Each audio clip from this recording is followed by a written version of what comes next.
everyone. We are back hunting for glory with another podcast. I believe it's 15. It could be 16. We don't know, but we're just going to keep pumping them out. And we're here today with Theodora, the Explorer Mandala. How you doing? I'm good. Very happy to be here. Thank you, guys. Excited. Of course. So we're going to kind of just hop in. Obviously, you have a big fight coming up. Maximus 19. Tell us a little bit about it. This will be my first professional fight. It has been delayed a little bit. I was supposed to try and get my first pro fight in February, but we couldn't find anyone. So, now just look at us. Okay. Right, sorry. You're good. Yeah. I don't know if I was supposed to look there. No.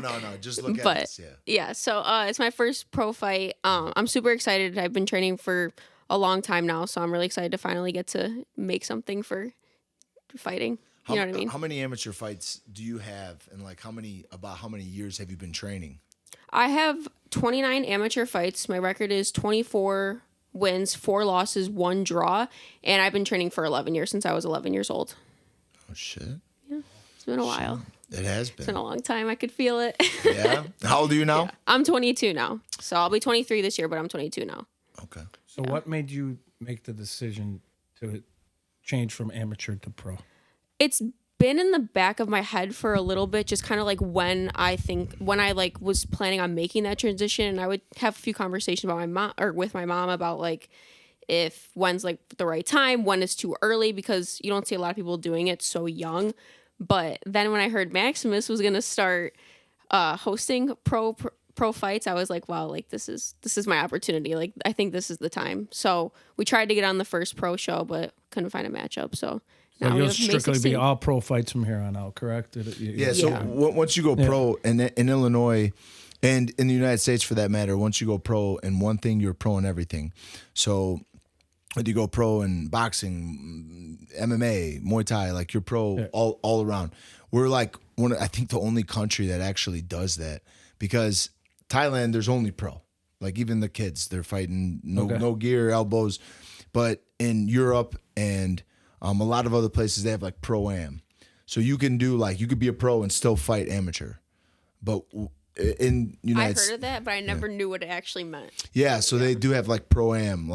You can still compete as an amateur, even as a pro, which is America just doesn't do that. We just once you go pro in one thing, you're pro in everything now. So you will fight Muay Thai at K1 both, or is that whose decision is that? I know you're her coach, but it's obvious. It's definitely Rich's decision, but that's right. But, my weight class is such an uncommon weight class that I feel we're kind of just looking for a lot of just opportunities that we can get at this point, right? I feel what weight class is it? I fight anywhere from 105 to 110. So I prefer around 108, but what's it called? Is it called this? Yeah, it's called midgets. So we just look for really small small people. Who's the smallest person you got? Yeah, that's kind of so it is the lightest women's division. No, they're smaller. In Thailand, they got isn't it pin weight, which is a 102. 102. Yeah. And then they have it's girls under 100 pounds. Mm-hmm. Obviously the Thai people are very small. Yeah. But they have even some smaller weight classes. There's obviously we start looking overseas for her. There's plenty of girls over there. It's just in America, obviously. Is that the goal? Will you guys go overseas? Of course. Yeah, for sure. I've actually fought overseas a few times now, but not as an adult yet. So where at? I've been to Turkey twice for IFMA. I've gone to Colombia, Mexico. I think that's it. Yeah, Colombia, Mexico, and then Turkey twice for IFMA. You fight in Thailand? Oh, and Thailand. Oh, wow. Yeah, I forgot. I actually... What was your favorite? I liked Thailand. Thailand, I got to spend the most time out there. I spent a month my sophomore year of high school summer, and then a month of my junior year of high school summer, and I loved being out there for that time. And how old were you at that time when you went out there? The first time I went out there, I was 15. The second time, I was 16, I believe. So I got to spend some good time, but I was super young, and my parents kind of just shipped me out there by myself and said, have fun and make it worth it. And I got the opportunity to fight out there, so I was at happy 15? about that. At 15, That's awesome. Yeah. And for a month, so who did you fight? Did you fight someone around your age, or did they just... So they kind of just look at you, and you're like, like, okay, she kind of looks around your size, around your age. Maybe this should be fine. And like, there was like barely one of my fights didn't even have like a weigh-in. They kind of looked at you and like poked at you a little bit, and then they're like, okay, yeah, you should be good to go. And then you kind of got in the ring, and like in Thailand, the girls have to go under the ropes and all that because it's like, it's just kind of like how like women aren't like as so it's in this I feel like, so it's like back in the day, women weren't allowed to fight in stadiums. Okay. And it's like a superstitious thing, and like even at the way that Rajadanun and Lumpini back then, like they wouldn't even sit women up close. They literally had signs on the that says like women don't touch it. that was till the time I was out there. Yeah. Like there was signs on the ring that said women do not like touch it, and it was like that was to me like wasn't even that long ago, and to see how much it's like grown since then is just crazy. But when I was out there, I had no idea of any of this, so I'm just like sitting there getting ready to fight and like can't understand a word that they're saying. No idea if they're calling my name. My name isn't even spelled right on the poster. I'm just like sitting there waiting to get called to fight, and like I was shitting bricks, but it was fine. I ended up winning, but it was fun. Did you win on points? No, so I didn't realize. Oh, Yeah, that's all right. I did. It'll malfunction. We'll take care of it. I didn't realize in Thailand, like there's kind of like a way that you fight where it's like the first 2 rounds you kind of like feel it out. Sabai. Yeah. The third, fourth is like hard, and then the fifth round, it's like if you're like dominating, you almost like pull back a little bit. I didn't realize that, so like I had been like full charge going the whole entire time until like they stopped the fight because like I had the girl had like a big like goose egg, like she was kind of just like I kind of broke her down throughout the rounds, and I was so young I didn't even know what was happening because it was only like my Was she from Thailand? yeah, she was a Thai girl, but it was only like my 10th fight maybe at the time, so like I was just like 10 fights is still crazy by that age, but like I didn't really have the experience to know even what was happening at the time. Yeah, so it's cool, like you know, obviously being that young, being able to experience that, and then For sure. going to Thailand and doing it there, and like I said, in Thailand, you know, it's like here we have amateurs. So even though she was fighting in Thailand, pro rules, technically, she's over there as you can only fight pro, so she's fighting a pro fight. So that's elbows. You know, there's no elbow pads, Right, but no that shin didn't guards. count against her pro because record, correct? you know, I've talked to a lot of people here in the States and other people. There's only one option, and everyone wants to fight in Thailand. So it's really like you could choose what you want, right? Like you could choose to be an amateur, you could choose to be a pro. Okay. So it's that's just kind of how it works, because there's only one style of fighting, but no shins, elbows, no elbow pads. You're fighting full pros. They got like, you know, 6-year-old kids fighting that way as well. Like the headshots. I mean, that's just how it's done out there. That's the culture. That's the lifestyle. So you'll probably go back there, no? I would love to go back. Yeah. It's just being adult now. It's kind of like hard to like manage a life schedule and then also like take the appropriate amount of time to like go out there. But I would love to go back as So soon speaking as of possible. life schedule, what else do you do besides fighting? I work in real estate. I have a day job because fighting doesn't pay enough to not. So I work in real estate. I'm a property manager at a Earned Run Real Estate's property management company out here in Lombard. And yeah, just that's my day job. And then I train. Did you ever go away to school or no? I did. I started college and then, or I went to Elmhurst University. Yeah. I started college and I would go from training in the morning, then I would go to school, then I would go to work, then I would go back to training at night, and like being out of the house from 6 a.m. to 9, 10 p.m. Like it didn't, not even having a life. It's just, it was so unmanageable at that point. Yeah. Like I had to drop one of the things. So I found I was finding more success in my work than school. So I kind of just dropped the school thing after a year and just went to work.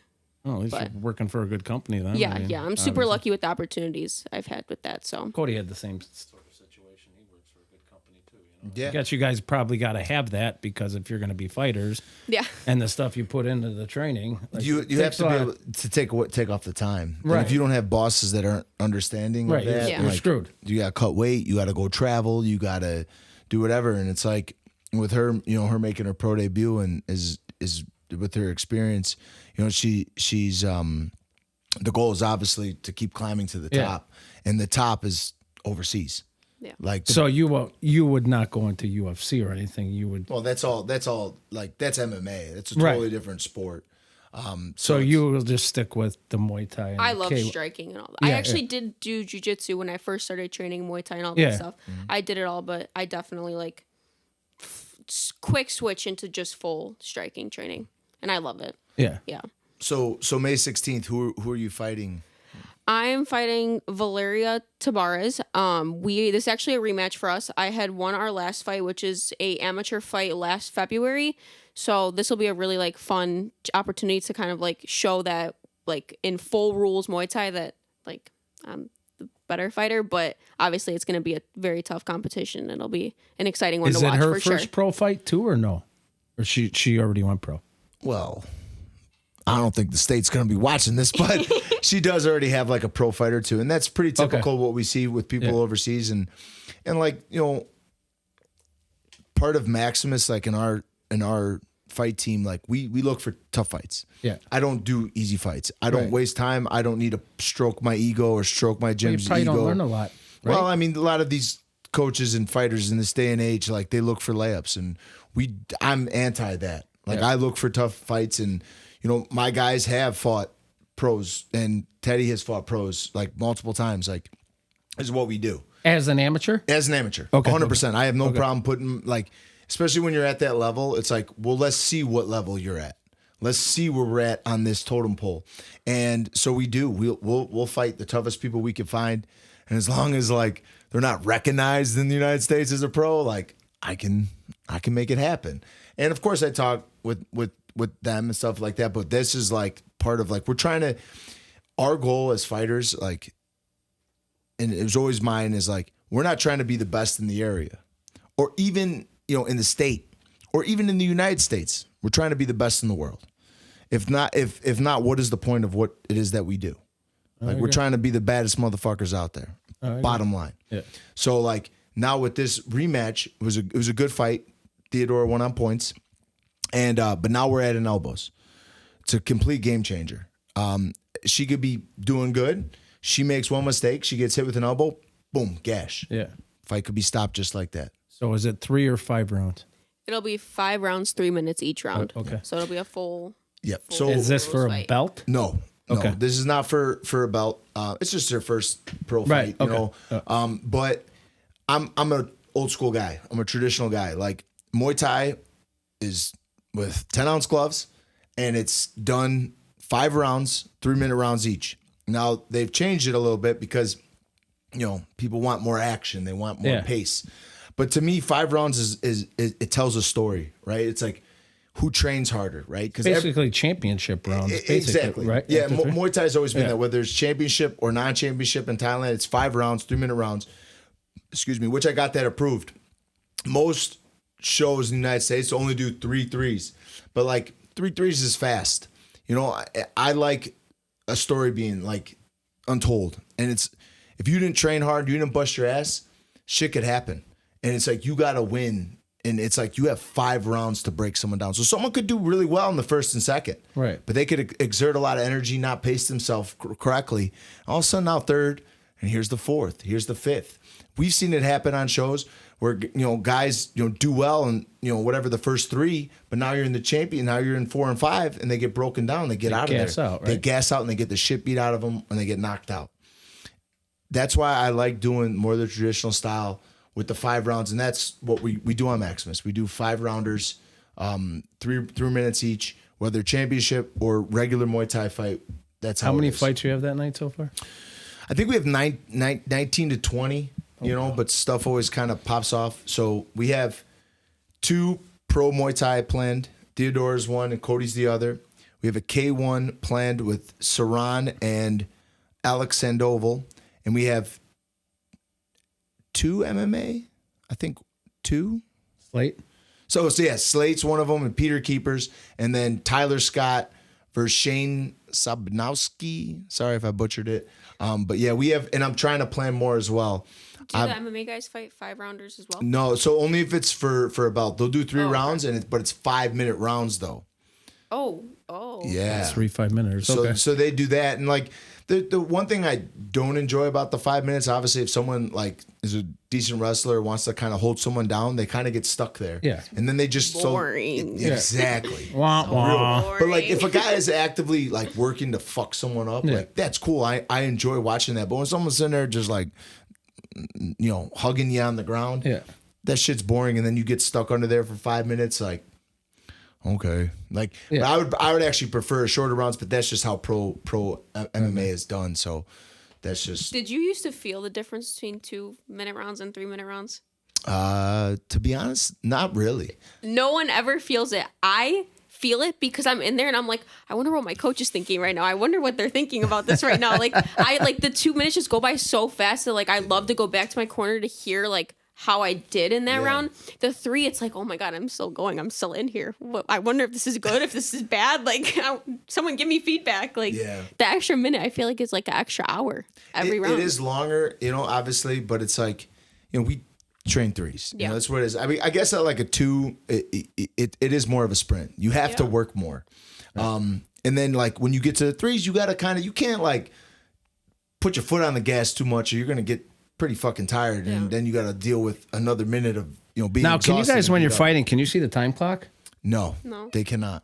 But they can hear the corners. So your corner can kind of yell like, "Oh, you got a minute Well, you hear left," the whatever when you guys slap the thing or the last 10 seconds of the round. 10 seconds. But the thing is, though, like a good coach, and what we do is, and what I've taught the coaches is like when that timer starts, start your phone timer, so you can relay to them how much time they got, and then from exchanges. I try to tell my people like, hey, count the exchanges and like who's kind of finishing at the end and who's winning those exchanges, and try to have a little bit of a tally in your head. So it's like, hey, we got a minute left. Hey, Theodora, we need points. Like, hey, you gotta go. Let's win this round. So are you telling them or telling her or anybody how much time is left in the round? Correct. We'll yell it. You will do, but like a good coach will. Okay. Not everyone is like that, but what they all should be doing. I appreciate it. That's new to me since coming to Maximus, so I appreciate it. Of course, time. Yeah, and we'll literally, because we want to know how much time is there. And now if it's like someone's kind of whatever, just stalling a little or like trying to pick up pace, or maybe they scored a little bit. It's like, hey, there's a minute left. Like we can still win this round. Yeah, like let's go. Like, come on, let's work. So say there's 30 seconds left. And you're not gassed. You're it's a close round. Like 30 seconds left. Hey, let's put it on them a little bit. Or hey, we know the round's up. Or we know we're winning the round. It's pretty decisive. Hey, you got 30 seconds left. Relax. Counter. Work on your counters. Right. So here's another dumb question. Like you're saying that, like, I know the other corner can hear you, right? Of course. Do you ever tell her or tell your fighters, do this or do that? Or do you have like, this might be a stupid question, but you have like a code word to do something so the other corner doesn't know what you're coming at them with? I like to believe that only I can hear their corner, but they can't hear my corner. Like in my head, like I just like I'm in denial that like, oh, like I heard that what they said to her, but I in my head like she's not gonna hear what he said to me. Okay. Yeah. So you're absolutely right, and that's funny. When I would fight, I would listen. I'd purposely listen to the other corner. 100%. But then like they was sometimes like I heard this in I think it was my fight last December. Like they would tell her to like throw like a certain thing, and then I would like I think it was a low kick, and I would just block it, and like it would be like such a confidence boost because it's like wow, I'm listening to both sides. Like look at me, like yep. But and then that's what I would be like. Oh, they'd be like low kick, and I'd be like, oh, I'm countering the fuck because I know they're gonna throw it because their coach is calling it. Yeah. Now we have certain like kind of code words or certain things that we kind of. I know you're not gonna say anything. Yeah, but like certain coaches also do have like certain things they like to say. Yeah. Or like. Kind of like that their fighters know more of what they want and that they aren't more understand, but it's not so obvious, so it is kind of like a cross between that. But like a good pro fighter is they get relaxed in there, right? They're kind of, they've had the experience, they get relaxed in there. And she's now intaking, not only, well, they're Mexicans, so you won't really. I won't really understand what they're saying. She won't know what they're saying because obviously it's probably better off, no? But they do kind of understand. They do obviously speak English, so it's actually like they have a little bit of the advantage. But we like I said, we have a lot of terms that we use. We have a style that they won't get, and plus like they as their coach, they can't necessarily just worry about like they have to coach her as well. So it's like it's a cross between both. But a good fighter though, they'll kind of like especially experienced one, they'll kind of pick up on the other corners. Okay. So it's like it's kind of cool. Right. But it's not a dumb question. It was actually a good No, question. 'Cause it does. No, it is. I don't know. So, because I know there's a lot of shit going through your brain when you're probably in that ring, and Yeah. you know, everybody's yelling, everybody's screaming. It's like, there's a lot going on. It's actually really crazy because, like, I feel like when I'm like, people I feel like usually get like nervous when they're like driving to the venue or when they're like sitting there watching other fights. I feel like that's when I'm like my most calm is like, oh yeah, like I'm walking around the venue, like this is my night, like this is gonna be great. And then I'm gonna walk, I'm gonna listen to my song. I got my walk, picked out this music, I feel good. And then I get in there and I'm like, oh my God, this is like free will. Like I signed up for this. Like why did my So parents... that's when you get the most nervous? Yeah, this is when I get so nervous. I'm like, my parents signed me up for this when I was 11 years old. Like like why did I do this? Why, like I took this really far. And then the first exchange will happen and I'll feel good. But like when I'm sitting there, like I'm raising my hand, I'm smiling, but like the biggest fear is in my like throat. Like so you're when it's not like getting wrapped or in the back or leading so up to good it. Then. And then but it's like when you're in there waiting. Yes, and I'm like staring at her. I'm like, and you're in the cage. Wait, she looks a little different than yesterday, or like, because like everyone kind of like you. Everybody feels different. Everyone fills out a little bit, even like after like cutting weight to like the fight. And I mean, fighting at a smaller weight class is not the biggest difference, but you can tell when it's like you against you. You know what I mean? So it's like she's saying there, and I'm like, oh wait, you know, she kind of looks a little stronger than I thought. And then it's like standing there, and I'm like, wow, like. I took this really far because like you start at like a certain age and it's a baby game at one point, and then now going to the professional stage, it's like, oh my gosh, this is not a baby game anymore. Like 30th, this is my 30th fight, so it's like that's a crazy thing to say, but it's like that is kind of that's crazy just like at your age. Yeah. 22 years old, 30 fights. That's insane. Yeah. So you got to have a good support system behind you, then I guess. Oh, for sure. I have the best family, the best team. Well, you are part Greek, right? Yeah. No, so My mom's 100% Greek. Yeah. There you go.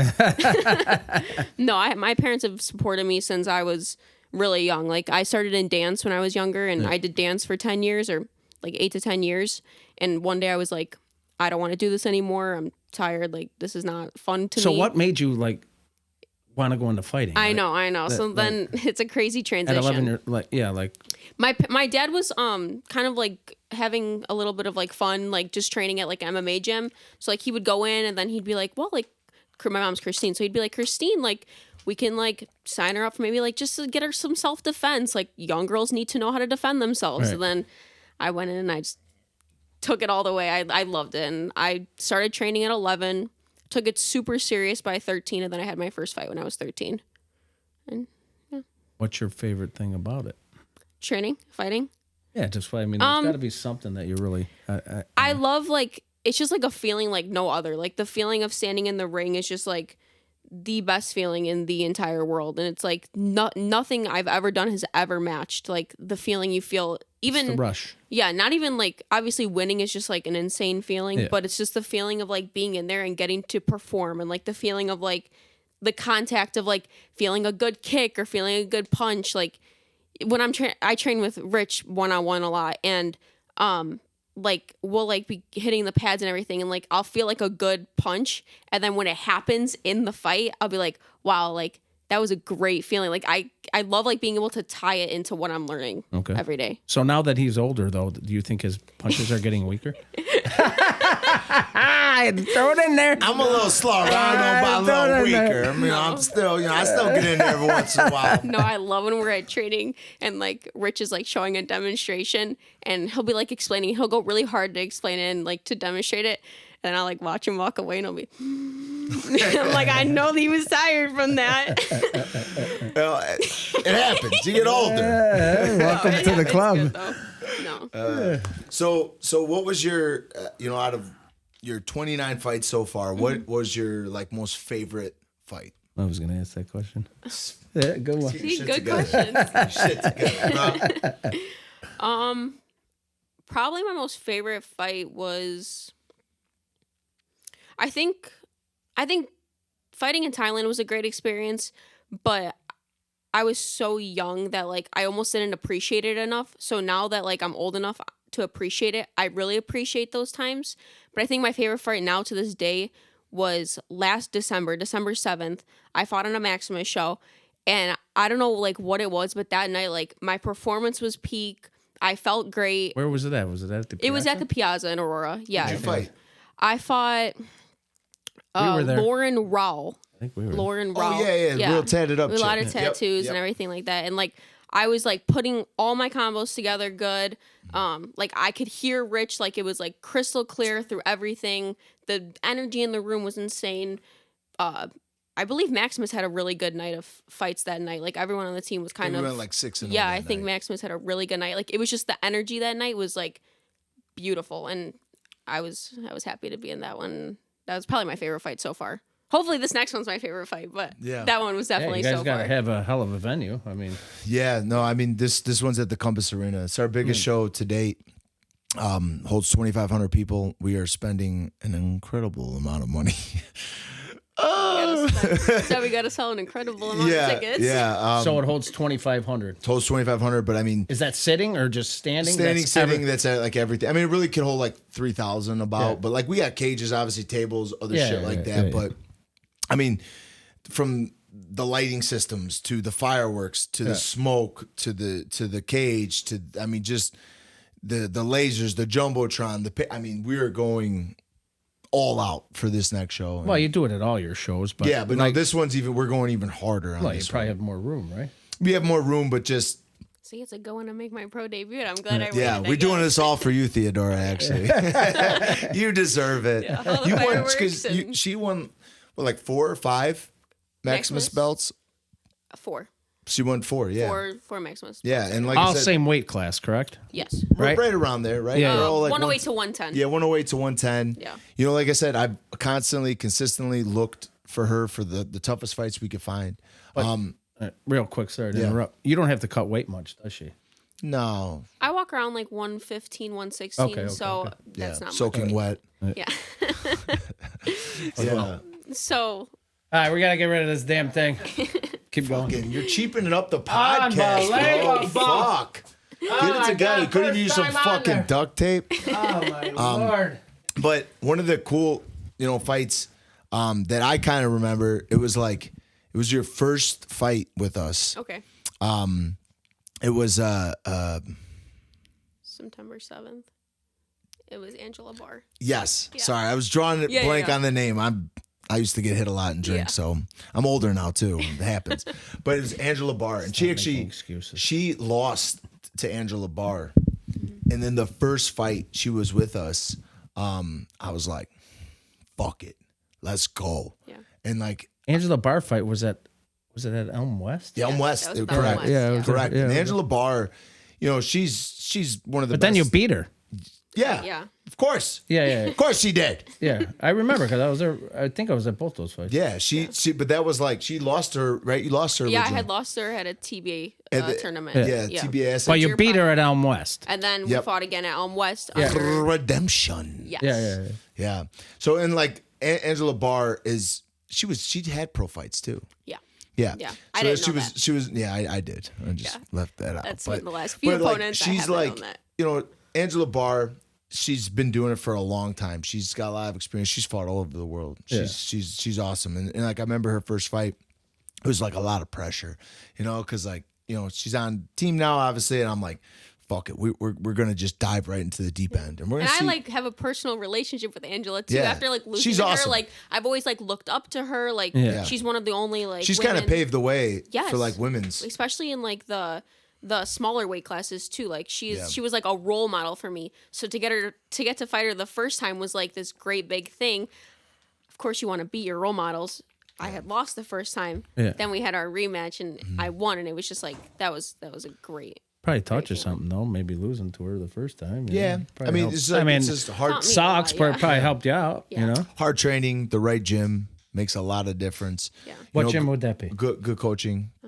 What You is already that? fucking know. Maximus Muay Maximus Thai? Muay Thai? That's right. Yeah.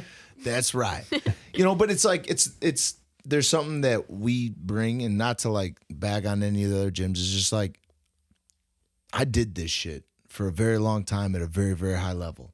Not too many coaches like have. I fully understand the striking game very well. You're psycho. Yes, and plus I'm psychotic. Like Yeah, you are. I'm an all-in type guy, and All that's the marbles aren't there anymore. yeah, I expect that from my team though. But like to truly be great at anything, you have to be crazy. Yeah. You do. Like, there's no way. And she's obviously a very dedicated athlete. If not, I wouldn't be wasting my time. And she likes to travel to Arizona, and I have to put her on flight restriction. Why is that? Because she likes to travel. I love Okay, traveling. so- I love going to Arizona. Yeah. But during camps, which is like the No. first thing he says is, "You can't go to Arizona. No Arizona." And I was like, okay. That's right. It's not like anything bad happens in Yeah. Arizona, but I just No, love but going to Arizona. You have to. I have to see you in the gym. Weather-wise, or Why do I love it? Yeah, I just Yeah. love the weather. I love the atmosphere. you like it better than Florida or something? Or? Yeah. Yeah? Yeah, I do. I like the dry heat. Yeah. Okay. Yeah. Yeah.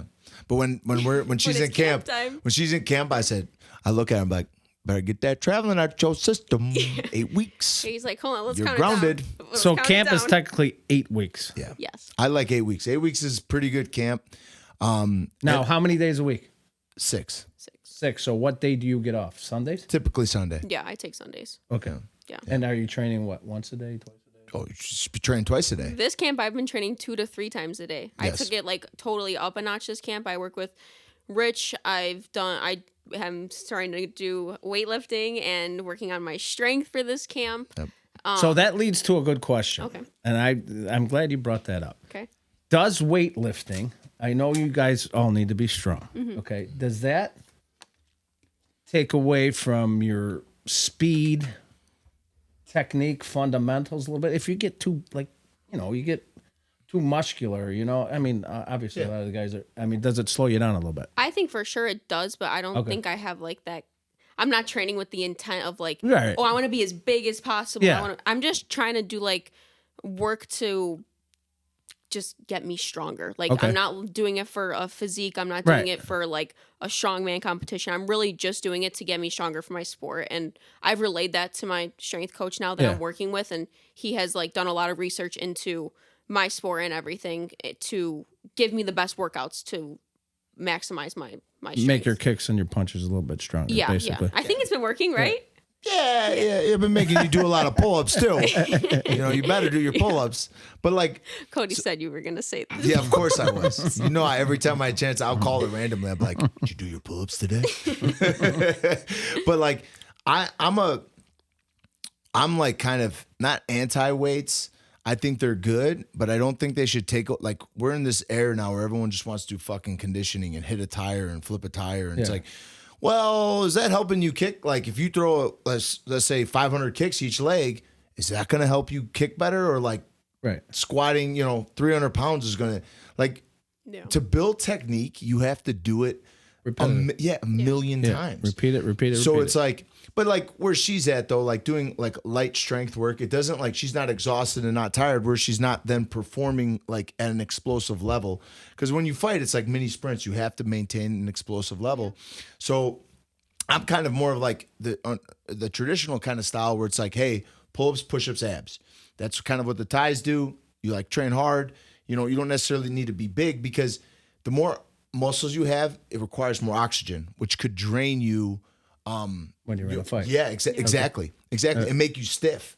So like I'm kind of I'm not so much in the weights, but like I tell people, if they do weights, like keep it high reps, lower weight, like to the where you're sweating, where you're kind of out of breath, and like pump it out. Yeah.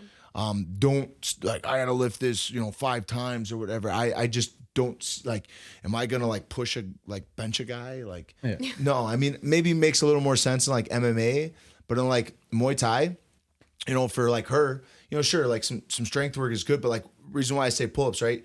That's your back, that's your shoulders. Like you're gonna That's your punching. Yeah, you're gonna be clinching people too also. Right. So like this motion of grabbing and pulling, Yeah. if she's grabbing and pulling someone and hanging on someone's neck, that's gonna benefit her. And now that obviously the punches as well, but it's gonna strengthen the muscles that you need, like, and then just push-ups too, obviously with punching. But if you look at like a lot of boxers for the most part, or even the Thais, they have monster backs, big shoulders, and small chests. The chest is not really necessary for fighting, like the Floyd, and like I said, like a lot of the guys, like it's not, you don't need this. It's not gonna, I don't think it benefits you, to be honest.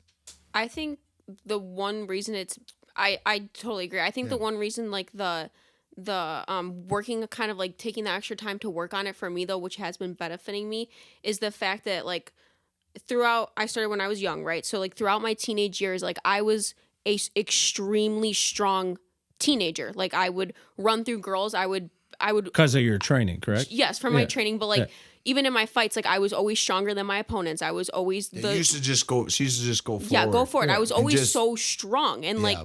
and then now transitioning to the adult, and all these women, I have this woman strength, and a lot of them are in their later 20s and their early 30s, and I had a really hard time actually making that transition because I was like, wait, you mean like I'm not that strong? Like it was almost like a shock. I had a loss, I had a draw, and I had another loss before I could even like realize like, wow, like my problem is I just cannot fight the same way that I have for the last six years of my life. So I think the one reason it is benefiting me is because I'm kind of like not catching up, but like I'm playing catch up right now to like be as strong as these women. I mean, you know, you look at my opponents and you're like, oh my gosh, that woman's back is huge. That one, I saw. She obviously wore baggy clothes. Julieta Ortiz. She fucking wore this baggy shirt at the weigh-ins and like not very revealing. And then all of a sudden, she's in the cage, right? And she's wearing like a sports bra. And then she like turns and I see her back. I'm like, oh my God. Like, It's just like dude, huge. just fucking ripped. Yeah. And I'm like, oh my God, if she can punch, this is not going to be good. And she hit her so hard, knocked her back into like next fucking week. Dude. Yeah. Like, I was like, oh shit. Like, Because I'm built like yeah. a string bean. Like I really Yeah. am. Like I'm 5'4". People don't like to think I'm 5'4", but I actually am 5'4". Okay. But I like have extremely long limbs, so they're just skinny and long. I have like the wingspan of someone who's 5'7". I have a tiny torso, so my legs are super long. So everything's just like elongated that I don't look like strong. You know what I mean? So like I try, but And that's why, like, obviously, I It's think obviously working. pull-ups are great. And obviously strength work and stuff. It's like, if you are having a problem with strength, like, but if you look at the Thais, and obviously they've been doing it for a long time, they're fucking they look non-threatening. You never see it. I mean, I watch it, not like But they're you not guys, ripped but up. Yeah, they don't. And they're look- so strong. Yeah. Their tendons are strong from years and years of doing it. And they just do like the basic shit. And it's like, my impression is like, you want to punch harder, like, and you want to throw more viciously, do that when you train. Consistently do it. You're going to build that power. But like, obviously, like, I think strength work is good. It's just like, I did some when I was training still, and like, I remember I was like so tired, like at night, it was like slowing me down. And I'm like, I'm already fucking tired from lifting weights or doing this other shit. Like, that's not good. If it's taken away from the core of what you do, then it's not beneficial. I need to be sharp. I need to be trained, disciplined. But if I'm already fucking exhausted and I can't move and I'm throwing punches and my arms are just dragging, like that builds bad habits. Yeah. So I learned that it's better if I move those like the days where I do my strength work to the end of the week, because I'm fresh like Monday, Tuesday, Wednesday, and then Thursday I'll do strength work, and Saturday I'll do strength work, and I'll like feel so much better doing that. and then you have Sunday off. And then I have Sunday off to recover. So it's like I found finally like a good way, but it all comes with trial and error. You never, because it's so different for everybody. I feel like me and my teammates would never do anything the same. Like even like I feel like you and I can almost be similar, because the way that like we are versus our opponents, like shorter or like something like that. But like the way that like, let's say like Cody fights in his fights, like him and his opponents are so big and tall that like things that he does in his fight would never translate to what I would do in a fight. So it's like, it's always just so different with the sport. So do you have, I mean, technically, I mean, she's 22. You fought, what would you say your record was? Amateur record? 24 wins, 4 losses, 1 draw. Well, that's 29 fights. It's what, going to be the 30th, right? Yes. There's not too many people probably in this country that have fought as much as you have, right? To find her opponent There's at her a very size. small, there's a very handful. small, but like, But do you want to keep fighting those people? Like, no, I mean, you do, but so the goal for her is right, is like to fight everyone like kind of locally. And like there's girls obviously at like 112, but they're cutting down from like 120. Yeah. And that's the problem, is like they're gonna be much bigger than her. And especially when you get to like a certain level, like size really does start to play. And her technique is good. Like she's good. I believe she can handle her own, but she might get bullied in some areas just off size based.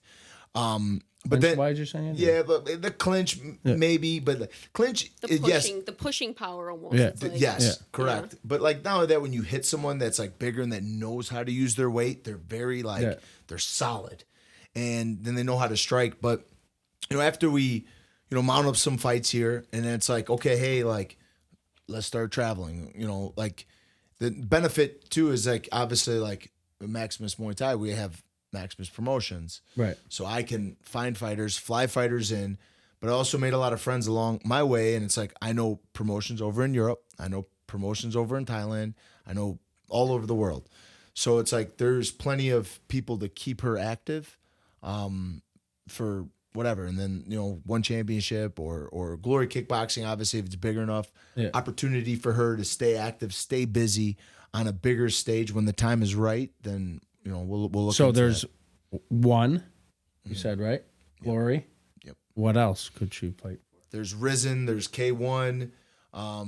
There's the stadiums in Thailand. Yeah, the stadium in Thailand. And then you just go overseas, then basically. Yeah. But I'm talking just United RWS. States. Yeah. In the United States, in the United States, it's really just like Warriors Cup, right? Yeah, Warriors Cup. That's about it. That they're like a big Muay Thai promotion, and they're doing K1. Really? Yeah, I think so now. I think so.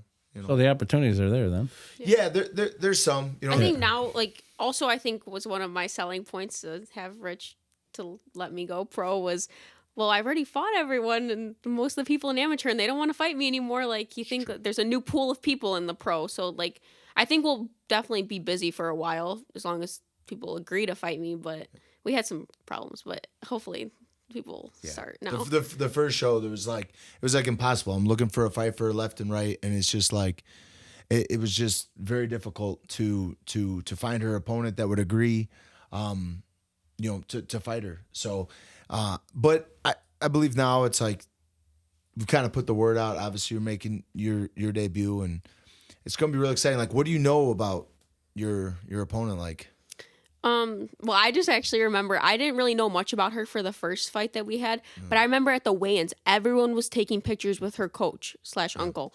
Everyone was taking pictures with him. I'm like, hold on, like, he does look familiar, but who is this guy? Edgar Tabares. Yeah, and he's like this big, like, one championship. He fought Rotang, right? Yep. Yeah, and it's like everyone's like taking pictures. I'm like, oh my gosh, wait, who am I fighting? Like, okay, I know Rich likes to give me some tough fights, but like, who is this girl? So still never looked her up like before that fight. But now knowing what I know from our first fight, I know that she likes to fight like our last fight. At least, I mean, everyone could change. Each fight is always different. But our last fight, she was more like on the exterior of the cage Circling. as I was like kind of like maintaining the inner part of the cage. So if that's the case this time, kind of just do the same thing, pick and choose when I enter. Obviously now it's more dangerous with the elbows, so just got to be careful. Don't want to get caught, but I know it's going to be a great fight. I'm very excited. I'm grateful for the opportunity, and I'm super excited to be in there. You guys won't be wearing pads on the elbow. Right? No, that's the pro. That's the difference between pro. It's pro is I mean, even a lot of the amateurs now, it's no shin guards, but like before, it was no elbows in Illinois because Illinois whatever. But then I recently got it passed. Now people with over 8 to 10 fights can fight with elbow pads. Of course, that wasn't at her time, right? But now it's like when you go pro, it's just gloves, mouthpiece, and they go in there, they throw elbows, they look. Got a nice angle grinder up in the garage. Just come over for a morning. Be all right. So what else do you like to do except obviously train and? I like to hang out with my friends. I just got a new, I guess she's not new, but I have a dog. I've had her for about a year now. It's Willow. It's my child, my baby. I birthed her myself. She's a big 100-pound Cane Corso mix. I love her. I love taking her places, spending time with her. I spend time with my family. I'm really close with my parents and my brother, so spend time with them. But every Friday she takes them to get groomed. This is something I've learned. Yeah, I take my dog to get groomed every Friday. We do ours every 6 months. Looks like an asshole half the time. We have a little fluff a little fluffy family white dog that like she is like you don't want like a crusty white dog, you know. You see those crusty dogs and you're like, oh my gosh, like cute. Well, like we actually want hers to be cute, so I take her every Friday to get groomed. But big dog, you just throw her in the shower, rinse her off. But yeah, I love my dogs. Yeah. What are we? A couple weeks out, huh? Yeah, we're less than 3 weeks out. Yeah. It's a massive card. So you'll be eating cheeseburgers and cake the next 3 weeks, right? Oh, I wish. I wish. Had to throw that in. She'll be in trouble. I know. I don't want her to get mad at me. But she's not. She's never that far off. So it's okay if she does. Some fucking people. Sometimes. That's some like a whole people nother can't. thing. Is like I was actually talking to her earlier today. She's like, "Oh, how was your weekend?" I'm like, "Fucking 3 or 4 fighters, like from 3 weeks out to like about just under 4 weeks out, are already planning on missing weight by at least 5 pounds, 5 to 10. What's the point of fighting then? I don't know. It's not even the point of fighting. It's like, what's the point of agreeing to something? Well, aren't you supposed to be a professional? No Well, idea you're gonna no, make. but most of the people are amateur. But it's But like, still. yeah, it's like That's like, why they're Embarrassing. amateurs. That's It's so super embarrassing. embarrassing. Like to show up and be like, yeah, like, oh wow, it says 4 pounds away. Like, so like, what do you want to do about that? No, like, what are you gonna do about that? Yeah. Like, I don't know. I don't know if it's worse if you're like 2 or 3 ounces off, or if it's worse if you're like 3 or 4 pounds off. I don't know what's worse. No, it's like, it's at least you tried if you're 3 or 4 ounces off, you know. But like when you're fucking 3 to 4 to 5 pounds out, it's like, what have you been doing your whole camp? Yeah. You made a commitment to fight at a But certain weight. isn't that on and the you didn't do coach a little bit too? it. A little bit, like good I coaches. mean- Good coaches should be monitoring their fighters' Yeah. weights, and holding them accountable. But you know, I said there's a lot of things that happen. I think a lot of it is support system too. No, I mean you got Yeah, it's support system, but it's also at the end of the day, it's like, you know, I can't, like with certain people, I can't be there every night. Like when they Right. get out of the gym, like if they're fucking stuffing their mouth with frosting or some shit, you know, or cupcakes. It's like, Gee, I wonder who that is. yeah, But go on. we're not saying any names today, but like, you know, it's like at the end of the day, it's like, as long as you make weight, I've had over 50 plus fights, never missed weight. I've had to like almost kill myself. well, no, just- people don't do that anymore. Like No. the guys will walk in like 3 or 4 pounds out. They'll be sitting there all tall and filled out, and it's like, what do you mean? Like you're not gonna just like go sit in a sauna right now, or like even try to go for a run or something? Like you can't come in there now looking like a skeleton and like say you tried. Yeah. Because like I've looked worse and I don't even cut that much weight, and it's like, At least if you like gave a valiant effort, but if you know 6 to 8 weeks out, what is wrong with you? You know, like I don't see like go fucking run, some stop grilled eating. chicken or like Yeah, just eat grilled chicken and go run every day. It's not that And kind white of rice, right? White rice. Yeah, you can have a little bit of white rice before, but only like not past noon. Noon is like the final time you should do that. Why? Because like you shouldn't have carbs at like if you're trying to lose weight, you shouldn't have carbs after like lunch, pretty much. And then it's just like, Why? Because you burn them off during the. well, carbs that kind of sit in your body, and if you're like Yeah. really trying to lose belly fat and fat in general, you just want to cut. You want to be on low carbs is like, and everyone's a little different, but like for me, I got up in the morning, whatever time it was, trained for 1 to 2 hours. Then I'd have breakfast, eggs, a little oatmeal, stuff like that. Then I'd have a little snack, maybe a yogurt, maybe some fruit, and then I'd have lunch. You know, grilled whatever protein, and then like a cup of white rice, and then like later maybe I have some like broccoli or carrots or a little snack, and then like for dinner it was never obviously any carbs. It was just vegetables and protein, and then stop eating. So I should just give up eating in general then? No, you actually actually, yeah, you have to eat we were talking about this literally today. Like we you were. have to eat a certain amount to like for your body to process it, but like not too much where it's like you have it like hanging out. You know what I mean? Like Yeah.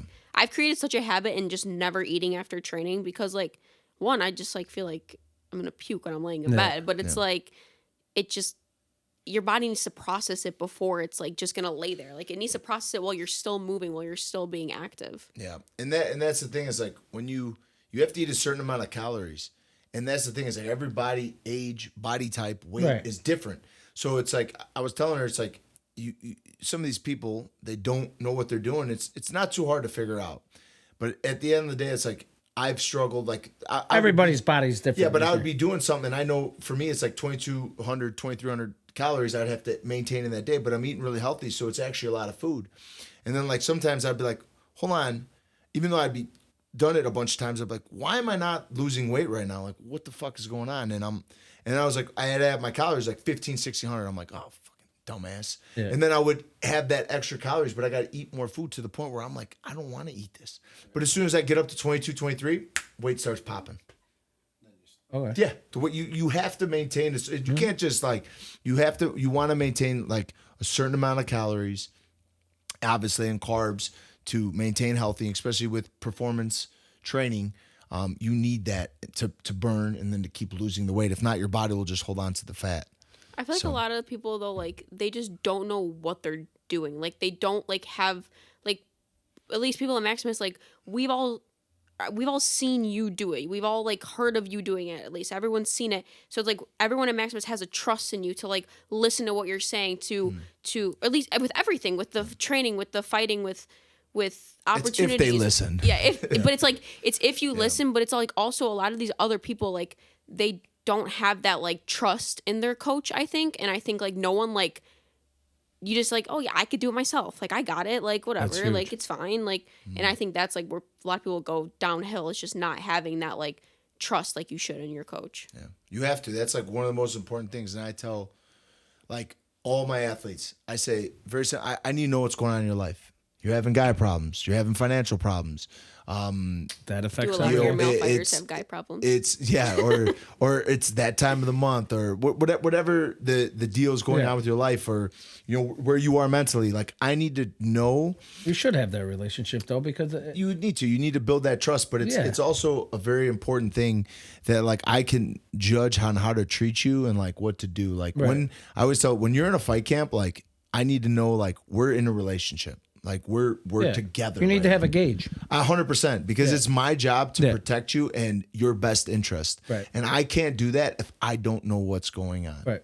So it's like very important. Fighters, they have that relationship with their coach that they believe in, they trust in, and they can know that they're guiding them, because it also, about the fights, but it's also like when she's in the ring. It's like if she don't fully trust me and she hears my voice, maybe she. If they don't trust you, it's over. Forget it. Yeah, forget it. Which Throw it in the which garbage. is a very common thing guys think, but it's it's like when I tell one of my fighters in the cage to do something, or in that fight scene to do something, they need to have that trust to be like, I need to do this right now. Like. But I could see because men we're stubborn. I could see it's probably easier for you sometimes to coach. Maybe her or a woman. I think a woman fighter might listen a little bit better than a man, because we're stubborn and they stick to their way sometimes, right? And they want to do certain moves. Yeah, so sometimes. I mean, it all depends on the fighter itself, to be honest with you. Like, I'm a pretty aggressive coach, I guess you could say. Like, I'm in your face, and like, if you do something I don't like, I'm gonna fucking let you know. And like, that's just how we do it by us. And like, I'm very clear on my expectations. So it's like, if you don't do something and something happens, I'm like, yeah, you're pissed. What the like? Why do we do like what are we doing right now? Well, I remember going to the TBAs and seeing a few things, and you were not too happy. I was like, okay, I'm not going fucking near that guy.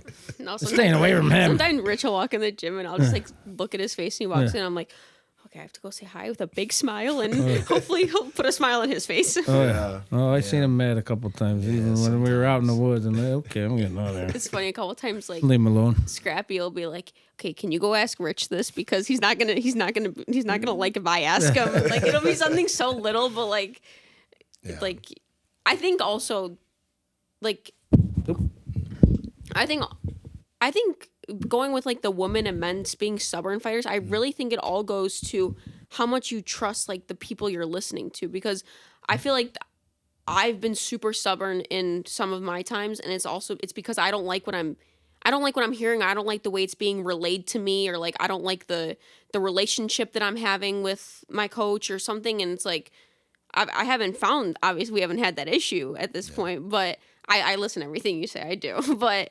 I really think it's like you just need to have that like that trust in who you're listening to. I think that's huge in everything in life, to be honest with you. Besides fighting and everything else, if you don't have trust with the people you're around, you're what are they doing around you? I mean, what's the point? I mean, I don't know. I mean, I trust all my friends. I trust my family. Like I think trust is huge. Yeah.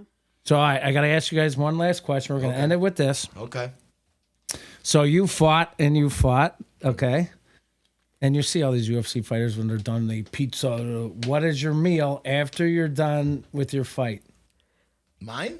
Both of you. What's your meal? What was your meal? What's your cheat meal? What are you gonna go eat after your fight? I'll go first. All right, like it's definitely like a ridiculous amount of pizza and whatever else I can find. Burgers, wings, pizza. But pizza's like my ultimate favorite. Pizza. So, yeah, pizza. Like I just eat like I'm on death row. That's really what I do for the next. What kind of pizza? Just like honestly, just don't matter. Cheese for the most part. Like it just as long as it's good, I'll fucking eat the whole thing and then regret it for like 3 days. I do have pictures of you with a pizza about 12:30 in hunting season. You weren't fighting though. Yeah. You had a whole pie. We had to go to the bar and get it for you. But how about you? I love ice cream. Like ice cream, like it is like I could eat it like for every meal. Haven't done that yet, but maybe one day. What kind of ice cream? Anything. Like as long as it doesn't have peanut butter, I don't really like peanut butter. I'll eat any kind of ice cream. Like it's so good. I love it. I love like Dairy Queen, anything. But usually I'll fight on a Saturday. So every Sunday after my fight, me and my mom will go to like a bar and we'll get like one of those, you know how like most bars have like an appetizer platter. Yeah. So we'll get like the fries, the mozzarella sticks, the wings, the everything. And we'll get like that. And then she lets me like order like almost probably everything on the menu. And then we'll eat like one bite of each thing. And like, that's like a big meal tradition that we have.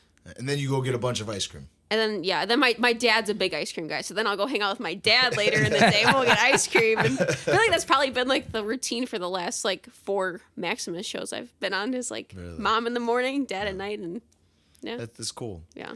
Before we wrap it up, do you have anyone? You got to tell us how everybody follows you on social media.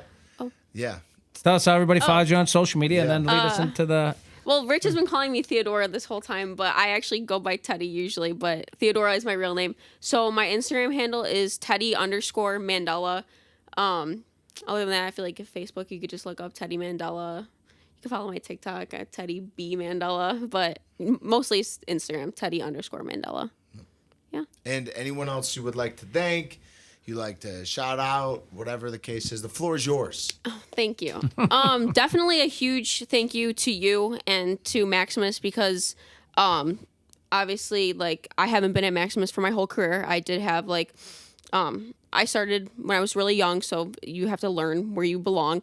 And I really feel like I do belong at Maximus. And thank you from the first day I walked in your door asking you if I could train there till now for the opportunities, the support, the love that you've given me, and then that also everyone else at the gym has given me. Like it has completely changed my life and my game and my love for the sport. So thank you.